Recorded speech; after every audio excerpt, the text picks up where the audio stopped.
کا شرف حاصل کیا۔ اللہ تبارک و تعالیٰ ارشاد فرماتا ہے کہ ہم نے اپنے نبی کے لیے تمام جہانوں کے لیے رحمت بنا کر بھیجا ہے۔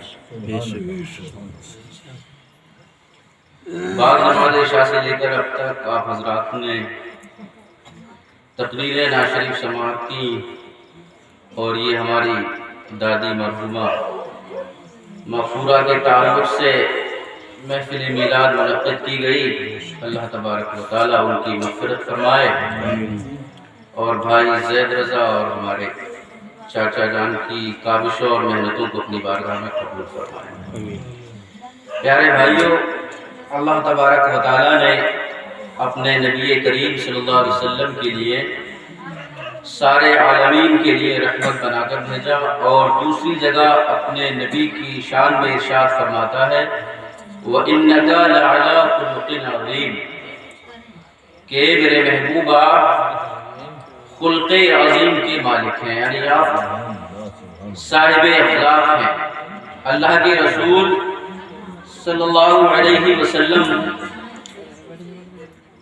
اللہ کے رسول صلی اللہ علیہ وسلم کا جو اخلاق ہے، اسی اخلاق کی بنیاد پر پوری دنیا تک ہمارا دین پہنچ گیا۔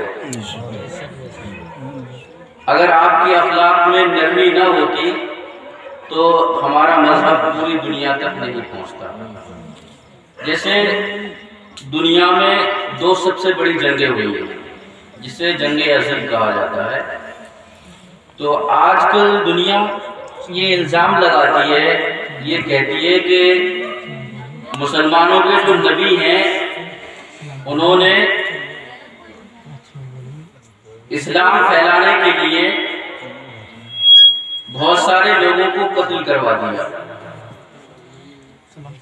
میں نے حساب لگایا تو مجھے یہ پتا چلا کہ حضور نبی کریم صلی اللہ علیہ وسلم کے دور حیات میں تقریباً 27 جنگیں ہوئی، اور غالباً 12 یا 11 جنگوں میں سے حضور نے خود بنفس نفیس شرکت فرمائی، اور 27 جنگوں کا حساب لگائیں تو 250 یا 260 لوگ قتل ہوئے۔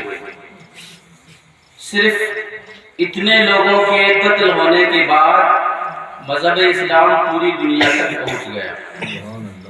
لیکن دنیا میں جو پہلی جنگ عظیم ہوئی، اس جنگ عظیم میں تقریباً دنیا کے 1 کروڑ لوگ صاف ہو گئے۔ تو ان لوگوں کو دنیا کچھ نہیں کہتی، دہشت گرد نہیں کہتی، ان کو برا بھلا نہیں کہتی۔ دوسری جب دنیا میں جنگ عظیم ہوئی تو اس میں تقریباً 3 کروڑ لوگ دنیا سے صاف ہو گئے، اور جہاں امریکہ نے ہیروشیما اور ناگاساکی پر جہاں بم گرائے، وہاں کی نسلیں اولادیں آج بھی ٹیڑھی بنگی اور نہ جانے کیسی کیسی پیدا ہوتی ہیں۔ لیکن حضور پاک صلی اللہ علیہ وسلم نے اپنے اخلاق کی بنیاد پر، محبت اور نرمی کی بنیاد پر پوری دنیا تک اپنا پیغام پہنچا دیا۔ آج جہاں جہاں روئے زمین پر انسان بچتے ہیں، وہاں اللہ اکبر کی صدائیں بلند ہوتی ہیں، اور اشہد اللہ اور اشہد ان محمد رسول اللہ کی آوازیں گونجتی ہیں۔ تو یہ حضور کے اخلاق کا صدقہ ہے، حضور کے اخلاق کا کرم ہے کہ بغیر کسی انسانوں کا، لاکھوں انسانوں اور کروڑوں انسانوں کا خون بہائے دنیا تک ہمارا مذہب پہنچ گیا، اور تا قیامت انشاءاللہ ہمارا مذہب اسی طریقے سے جاری و ساری رہے گا اور بڑھتا رہے گا۔ حضور کریم صلی اللہ علیہ وسلم نے اپنے ساتھ رہنے والوں کو بھی پیارا اور بہت ہی اچھا اخلاق سکھایا۔ اگر حضور کریم صلی اللہ علیہ وسلم کے اخلاق میں سختی ہوتی تو آپ کے ارد گرد چاہنے والوں کا ہجوم نہیں ہوتا۔ آپ کے اخلاق میں نرمی، اسی لیے آپ کے ارد گرد چاہنے والوں کا ہجوم اور چاہنے والوں کی بھیڑ رہتی تھی۔ نبی کریم صلی اللہ علیہ وسلم کے صحابہ بھی بہت ہی اچھے اخلاق کے مالک تھے، اور آپ نے اپنے صحابہ کی ایسی تربیت کی کہ وہ حضرت عمر فاروق اعظم جو نبی پاک صلی اللہ علیہ وسلم کی تربیت سے پہلے 40 اونٹوں کو نہیں سنبھال سکتے تھے، نبی کریم صلی اللہ علیہ وسلم کی تربیت اور کرم کے بعد 22 لاکھ مربع میل پر تنے تنہا حکومت کرنے کے قابل ہو گئے۔ سبحان اللہ۔ اور فرمانے لگے کہ اگر عمر کی حکومت میں ایک کتا بھی بھوکا مارا گیا تو اس کا سوال عمر سے ہوگا۔ اس طرح کی حکومت کر کے دکھائی، یہ حضور کی تربیت کا صدقہ تھا کہ آپ کی حکومت میں کوئی بھوکا نہیں، کوئی پریشان حال نہیں، کوئی مجبور و بے کس نہیں۔ پیارے بھائیوں، بس یہی پیغام ہے کہ اللہ کے رسول صلی اللہ علیہ وسلم نے ہمیں اتنا پیارا مذہب دیا، اتنے بہترین اخلاق سکھائے کہ ایک صحابی رسول کے بارے میں اللہ کے رسول نے فرمایا، اگر آپ جنتی دیکھنا چاہتے ہیں تو آج جنتی کو دیکھ لیں۔ باقی صحابہ منتظر ہو گئے، انتظار کرنے لگے۔ ایک صحابی رسول آئے، ہاتھ میں جوتے لگے ہوئے ہیں، داڑھی سے وضو کے قطرے ٹپک رہے ہیں، مسجد میں داخل ہوئے۔ صحابہ نے دیکھا کہ اللہ کے رسول نے اس شخص کو جنت کی بشارت دی ہے اور جنتی قرار دیا ہے۔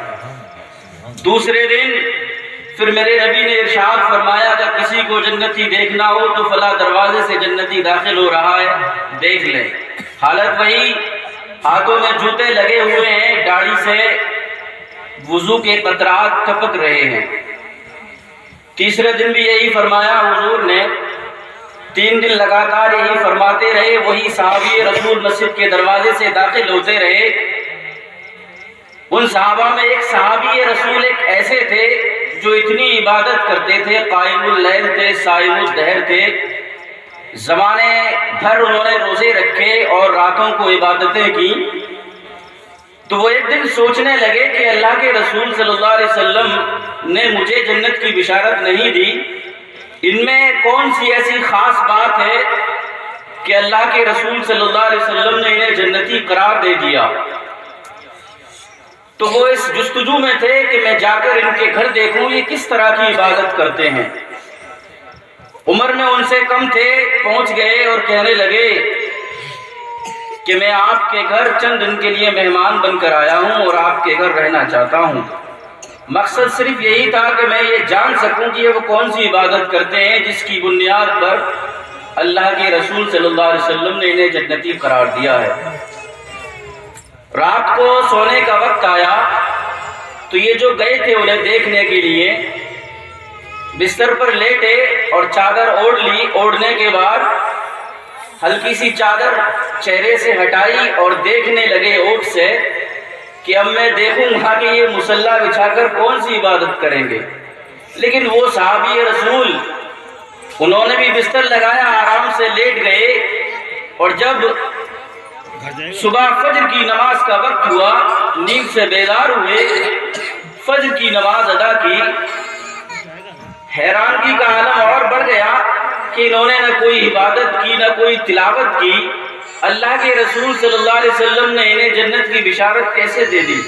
لیکن میرے نبی کا فرمان اٹل ہے، حق ہے، کبھی غلط نہیں ہو سکتا۔ مجھے وجہ سمجھ میں نہیں آ رہی، 1-2 دن اور ٹرائی کر کے دیکھتا ہوں۔ اگلے دن بھی یہی ہوا کہ لیٹے بستر پر چادر کی اوٹ بنائی اور اس سے دیکھنے لگے کہ شاید پہلے دن میرا خیال کر رہے ہو اس لیے کوئی عبادت نہ کی ہو، آج دوسرے دن کوئی عبادت کریں گے۔ لیکن دوسرے دن بھی کوئی عبادت نہیں کی، آرام سے بستر پر لیٹ گئے۔ تیسرے دن بھی دیکھا یہی حال تھا، کوئی عبادت نہیں کی۔ حیرانگی اور پریشانی کا عالم بڑھنے لگا، اور وہاں سے جب پلٹنے لگے تو کہنے لگے کہ مجھے صرف یہ جاننے آیا تھا کہ اللہ کے رسول صلی اللہ علیہ وسلم نے آپ کو جو جنتی ہونے کی بشارت دی ہے تو کس بنیاد پر آپ کون سی عبادت کرتے ہیں وہ میں دیکھنے آیا تھا، لیکن تینوں رات آپ آرام سے سوتے رہے، فجر کی نماز کے وقت آپ بیدار ہوئے، فجر کی نماز آپ نے ادا کی، میں آخر وہ آپ کا عمل دیکھ نہیں سکا، وہ آپ کا عمل تھا کیا؟ تو وہ صحابی رسول کہنے لگے وہ میرا عمل یہ تھا کہ میرے دل میں کسی کے لیے کوئی نفرت نہیں ہے۔ بے شک سبحان اللہ۔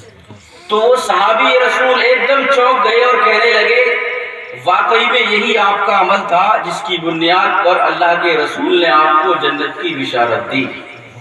یہ عمل اتنا مشکل ہے، نماز پڑھنا آسان ہے، زکوٰۃ دینا بھی آسان ہے، حج کرنا بھی آسان ہے، کلام پاک کی تلاوت کرنا آسان ہے، لیکن لوگوں کی نفرت سے اپنے دل کو پاک کرنا بڑا مشکل کام ہے۔ بے شک بے شک۔ لوگوں کو حقیر نہ سمجھنا، اپنے سے اعلیٰ و افضل سمجھنا یہ بڑا مشکل کام ہے۔